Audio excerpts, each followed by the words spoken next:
नमस्कार, जय जगन्नाथ, जय साईराम। तो welcome to our health training programme. आज प्रोग्राम रो सबुठु इम्पोर्टेंट टॉपिक हेउछि जे आमको रोग होबार कारण कौन। आगुरु तो एते रोग नथिला। आगुरु जहाँ घर सहित आप कथा होते गैस्ट्रिक एते नथिला, कन्स्टिपेशन एते नथिला, पाइल्स एते नथिला, डायबिटीज एते नथिला, हार्ट प्रॉब्लम नथिला, कैंसर बहुत रेयर थिला। किंतु आज घरे घरे कैंसर कारण कौन। आज घरे घरे डायबिटीज कारण कौन। आज सब जगह लोक माने आज विभिन्न रोग पीड़ित कारण कौन। गोटे कारण जे आमर खाद्य गोटे जिनस बढ़ुची कौन सेटा ना केमिकल। आम खाद्य आज गोटे जिनस मिसी जाइए तार ना हो टॉक्सिन।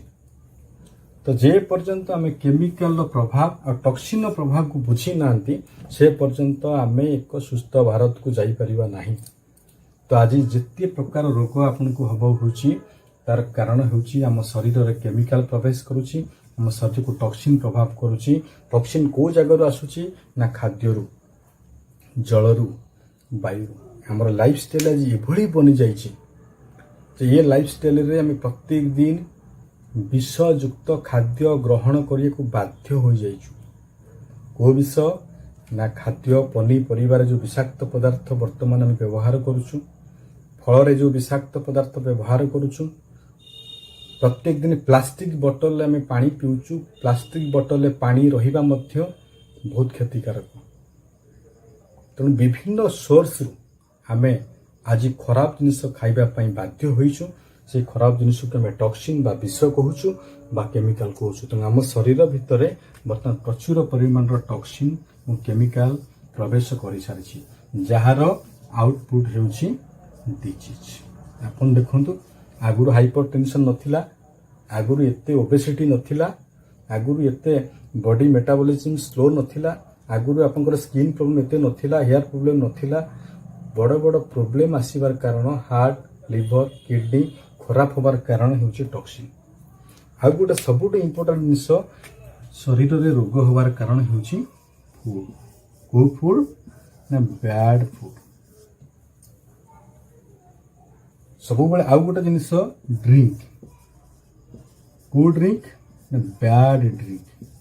आज आम इते पाठ पढ़िले जे कोटा भल कोटा खराब आम पाखे आज संज्ञा नहीं। आम भल जगार आज खराब खाद्य खाइबापी आदरी जाइछु। आज भल पीवा जगह खराब पीवा आज अभ्यास कर देइछु। तो खाइबा पीवा आज आमर खराब। Fast food, packing food, junk food एते आम भीतर प्रवेश कर जाइछि। आमको लास्ट से गोटे बहुत बढ़िया गिफ्ट दउछि कौन ना heart disease, liver disease, kidney disease, skin disease प्रत्येक रोग सृष्टि करने से को एनवायरनमेंट तैयार करुछि। रोगर बंचियापाई हेले गोटे उपाय कौन शरीर शोधन बा डिटॉक्सिफिकेशन। निज शरीर को शोधन करने को चेष्टा करंतु।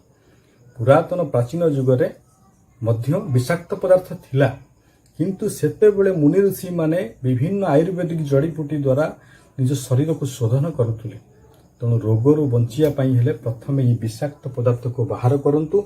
जो विषाक्त पदार्थ को बाहर करिवार पद्धतिर ना होछि डिटॉक्सिफिकेशन। आयुर्वेद तीनोटी प्रोसेस सबुबले काम करिथाय। Detoxification, rejuvenation, repair. डिटॉक्सिफिकेशन माने कौन। डिटॉक्सिफिकेशन माने शरीर को सफा करिवा।